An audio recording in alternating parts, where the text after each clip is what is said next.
Quote of the week. It's better to be prepared and have an opportunity than to have an opportunity and not be prepared, by Whitney Young. Hi, and welcome everybody. It's Jason Barlow, RMT, and I'm here today as your therapist and as your coach to help you transform any stress, tension, and pain that you might be experiencing into health, happiness, and vitality instead. Being here in Canada, I love to be in the outdoors as much as possible, in the mountains, backcountry camping, doing the hiking.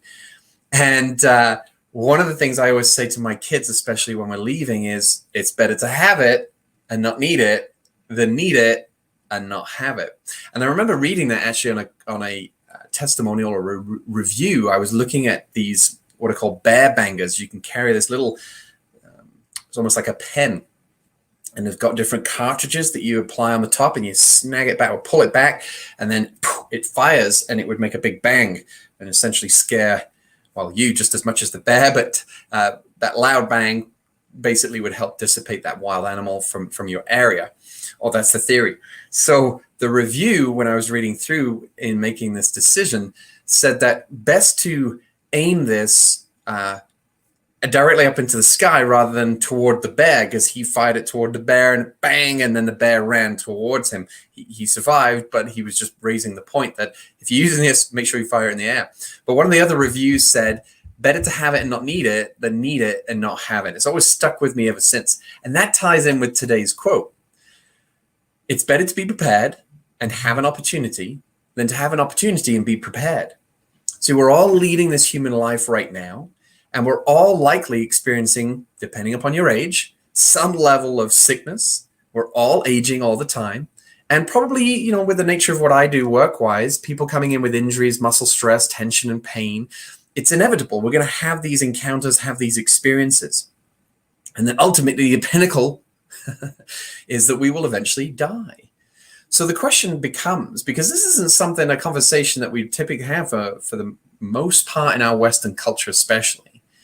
And it's only through Buddhism, for me, that I've started to appreciate the benefits, and bear with me, but the benefits of meditating on death. And at first you're like, oh, that's too dismal. Talk about Mr. Downer. Not at all. It's going to happen. It's going to happen for all of us. We have no idea when it's going to happen. You just read the news or people you even know about, right? With diseases and viruses, to accidents that happen, to countless scenarios that could play out. We have no idea when we are going to die. We recognize intellectually we are going to die, but are we recognizing from a heart level that we are going to die? There's a big difference between going, yeah, I'm going to die eventually, versus, oh yeah, I'm going to die, and wow, how do I want to lead my life? What do I want to get out of this life? And what does this life really mean to me? I feel very fortunate to have found something in my life that I feel has great purpose and great meaning. I feel like I've found something that I know what I want to be when I grow up, and I know what I want to do for the rest of my life. And I find that I wake up and I'm inspired by, and I want to get after it. And that is determined by a couple of things. So today, and you'll read the blurb below in the description, we generally, for the most part, and this has definitely been my experience until, recently, we lead our life day by day, and we procrastinate over things that we know is going to actually bring some great benefit in our life.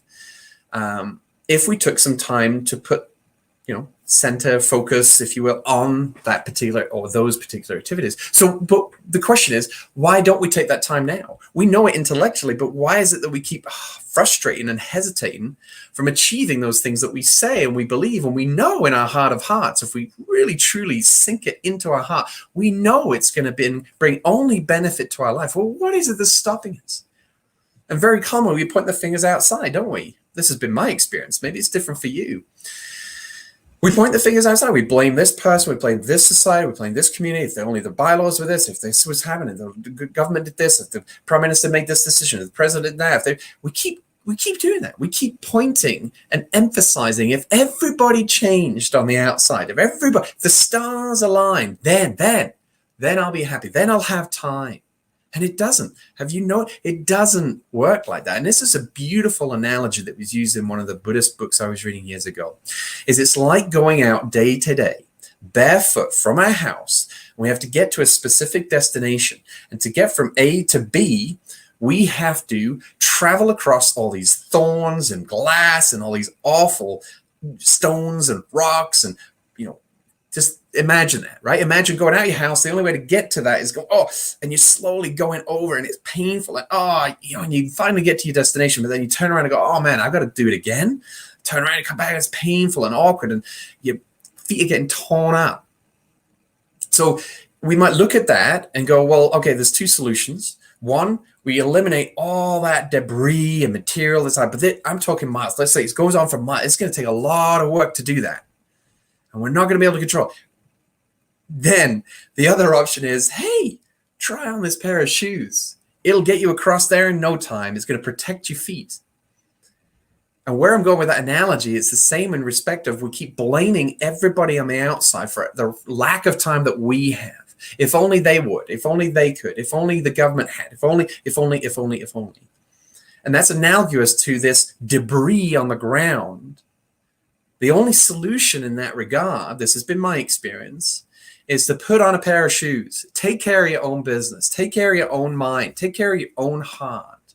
And I don't mean selfishly do that. That takes practice and certainly an art of recognizing whether it's selfish or selfless. That takes time, that takes practice. But essentially, the bottom line is take care of your own business and get better at two things. Dr. John DeMartini says this about developing, and you already have it, you're just not recognizing or acknowledging it, but recognizing, shall we say then, and putting it pen to paper and recognizing your values hierarchy. What is that? Basically, those things that nobody has to motivate you to do on a daily basis. Nobody has to wake you up. Nobody has to remind you. You don't procrastinate. You don't hesitate. You don't frustrate. Those are your highest priorities. Those are your highest values. You always make time for those things. So what is it that you're currently making time for that maybe you could just start to see how, okay, yeah, if I do this one in this order, then actually that's going to support that one better. You got to figure that out and navigate it. There's skills and methods and ways to do that, but I just want you to have this understanding. Most of us are pretty good at allocating time for our screens. And if that applies to you, then just check on a daily basis. This is on you. How many hours a day is it that you're dedicating to your Netflix, to your social media? Because those are the two big ones these days, right? Check. How many hours a day are you dedicating to those things? Well, what if, let's say you're spending 3 hours a day, between morning, lunch, and evening, 3 hours a day. Well, what if you took one of those hours and you invested it into those areas that right now you feel like you don't have time for, but it's invaluable, it's important. So there's lots of different ways, lots of different strategies, and I like to review and come back to this in a bit more time. So thereafter, let's say you give yourself this 1 hour of time a day, that's 7 hours a week, that's 28 hours a month. You multiply that over 12 months, it's more than that.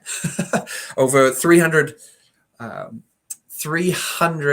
hours a year. What could you do with 300 extra hours a year? Do you see where I'm going with that? It doesn't take much to start getting after the things that you say that you want to achieve, but right now you're procrastinating over. So that's one, values hierarchy. And number two then comes into time management. And you've now got this 300 hours a year. What are you going to do? How are you going to designate it? How are you going to orchestrate it so that you lead yourself down this pathway? And maybe it's a new pathway even, but it's leading you towards a pathway that you believe is going to bring more fulfillment in your life. And nobody's going to come and do that for you. Nobody's going to come along and knock on the door. Hey, Tom, how are you? Are you ready to go do what it is that you've always wanted to do in your life?